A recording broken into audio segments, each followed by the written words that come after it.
Ukraine സംഘർഷം പരിഹരിക്കുന്നതിനുള്ള ഒരു ചുവടുവയ്പായി കരിങ്കടൽ സംരംഭം മുന്നോട്ട് കൊണ്ടുപോകാൻ റഷ്യയും അമേരിക്കയും തമ്മിൽ ധാരണയിൽ ഏർപ്പെട്ടതായിട്ടാണ് ഇപ്പോൾ പുറത്തുവരുന്ന റിപ്പോർട്ടുകൾ സൂചിപ്പിക്കുന്നത്.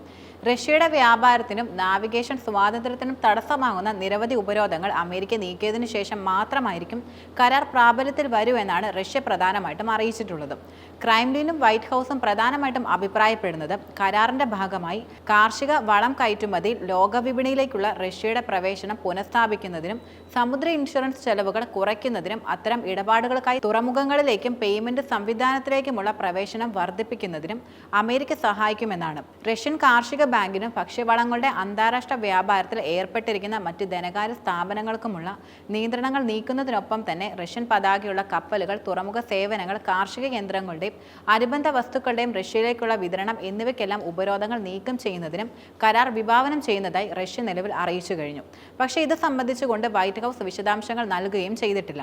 റഷ്യക്കെതിരായ ചില ഉപരോധങ്ങൾ നീക്കുന്നതിനെക്കുറിച്ച് തന്റെ ഭരണകൂടം പരിഗണിക്കുന്നുണ്ടെന്ന് മാത്രം അമേരിക്കൻ പ്രസിഡന്റ് ഡൊണാൾഡ് ട്രംപ് സ്ഥിരീകരിക്കുകയും ചെയ്തിട്ടുണ്ട്. ഉപരോധം നീക്കുന്നതുമായി ബന്ധപ്പെട്ട് ഏകദേശം 5-6 നിബന്ധനകളാണ് പ്രധാനമായിട്ടും നിലനിൽക്കുന്നത്.